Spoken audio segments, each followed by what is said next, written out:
David, what is your takeaway? We'll start with you. Welcome to you all. What is your takeaway of what has transpired over the last 48 hours to avoid a shutdown?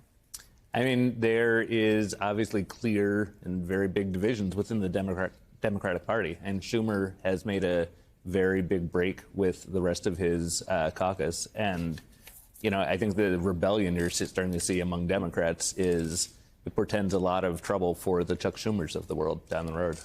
Eddie, I'm going to guess that you're not siding with Chuck Schumer on the decision he made here. I'm just going to guess. I'm going to guess. But he was faced with two very bad options. And he would argue, and I'm not defending it, he would argue if they allowed the government to shut down, it would have given Trump the free pass to blame the market crash and everything else, blame it on the Democrats. And his argument would be now all the chaos, all the problems are landing squarely in the lap of Trump. So I understand the argument in some moments. I find it compelling. But if you're going to roll, at least fight. If you're going to roll over, at least fight. Right? And I think this is not ideological in terms of the difference between us in this regard. It's really about what are you doing? Why don't you just simply lay out what's the problem with the CR? Lay out how it's going to impact. Because we don't know. Most people have no idea what's in it. How it's going to impact Social Security. How is it going to impact veterans? How it's going to unleash big money, right? How is it going to free up, right, Donald Trump, the guards between, or the divisions between the executive and Congress, right? All of this stuff that's going to land in the lap of the Democrats anyway. You don't fight. You just say, well, things would be... Fight, damn it. That's all we want. The flip side on that, though, is if indeed the government shut down, Russell Vought, the head of the Office of Management and Budget, can decide what is essential and what is non-essential. I get that. In terms of personnel, in terms of spending. And I'm mildly sympathetic. Are you saying it would be a gift to Doge? Yeah, it would be a gift to Doge in a certain sense, and for as long as the shutdown went on. Now, and we also know politically that whoever is deemed responsible for the shutdown gets blamed for the disruption. And we saw that with Republicans over the course of the last several decades. I'm mildly sympathetic. How would the Democrats get blamed? Yeah, I believe that we are overestimating on some level the degree of fluency that the average American voter has in terms of why anything is happening in Washington. And I would imagine my hypothesis would be, Steph, that if there is a shutdown and there is just further chaos, that sort of always permeating sense that stuff is unstable right now, that goes and redounds to Donald Trump. The idea that we are going to parse as an American people why this happened, why a shutdown would have happened, I think it's overthinking it. I mean, just to borrow another sort of like combat, a sports metaphor, a football metaphor, actually, you don't do what the other team wants you to do. You know, well, I think Rick Wilson said that in a sense.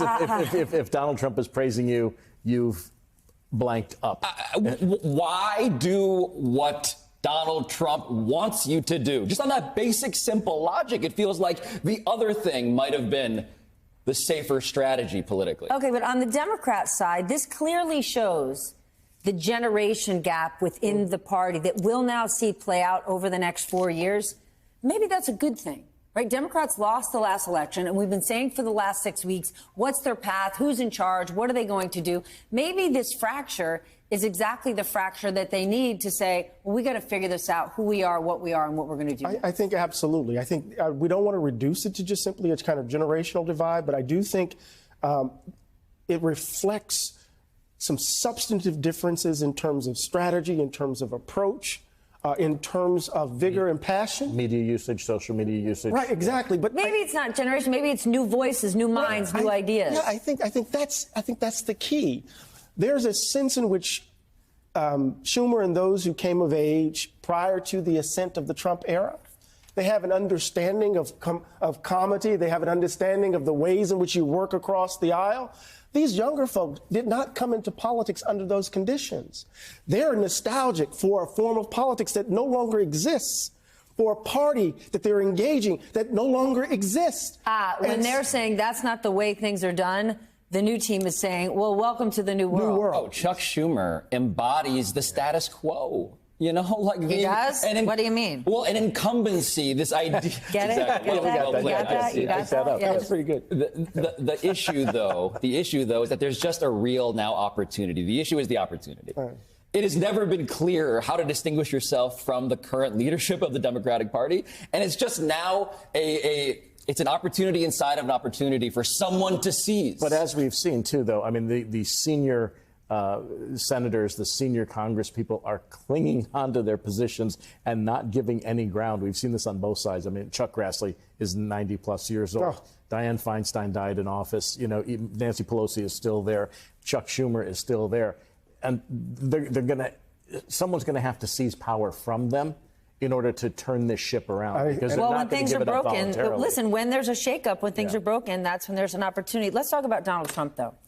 The chaos that we are seeing this week, whether it's tariffs, whether it's Doge, well, we can focus on Doge, is the chaos he's creating so much and so bad that at the end of we're firing the people, maybe they're getting reinstated, is the government going to end up, unfortunately, being as ineffective as he claims it is?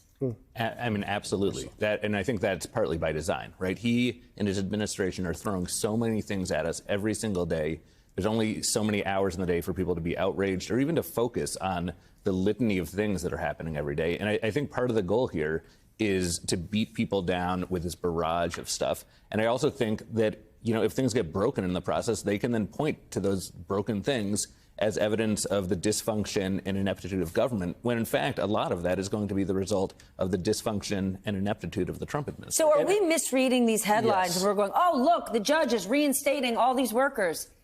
In name only. There's not actually a process to bring any of these people back. To what job? To where? Who's the administrator doing it? There isn't anyone. I think fundamentally most people misapprehend what's going on right now. Financial markets are underpricing the reality of what's going on right now, which is... We don't know what that means. Explain. The markets are not taking into account the fact that this administration is trying to restructure the entire post-World War II architecture, economically, geopolitically, militarily, in ways that are not short-term pain for long-term gain. We can see a lot of pain that will persist for time to come, and I don't think that people really understand what's at play here, that this is a massive, nearly unprecedented change in a variety of U.S. policies that are not going to, in my estimation, are not going to work out well for a lot of people. Is part of the problem that they're tearing things up, but no one has yet to articulate what the solution is on the back end? 100%. I mean, are we raising tariffs to get everybody else to go to zero? You know, and we have a tariff-free world. Are we, reordering NATO so that, yes, European countries spend more on defense, but European countries are now starting to spend more on defense and pulling away from the United States at the same time. We're not getting tighter. We're ripping the alliances apart that will do long-term damage geopolitically. And not only on the back end, we have to ask some questions about the front end. What are the values motivating these actions? What's the Are consent? you really? I mean, No, I'm just. I have a I'm not theory. talking about politics. I got a theory. Okay, I'm listening. Twitter.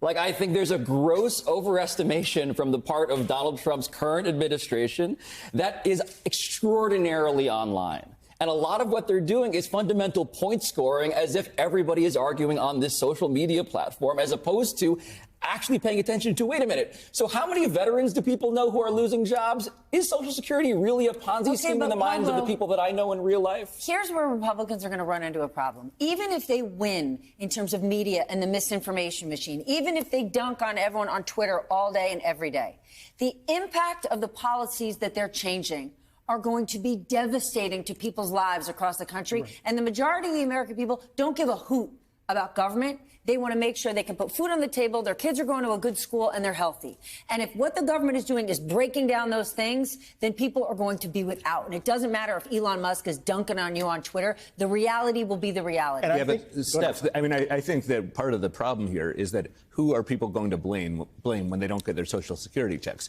Are they going to blame the Trump administration for sowing chaos, or are they going to blame some deep state conspiracy for having screwed something up against Donald Trump's wishes? And I think part of the problem right now is that with Trump and Musk's domination of social media and a lot of other kind of communication platforms, it is I don't have a lot of faith that a lot of voters are going to necessarily get the clear story about the cause and effect. Well, the town hall meetings seem to suggest that they do know who's responsible. But I know y'all. That's a small sample size, Hold on, right? hold on.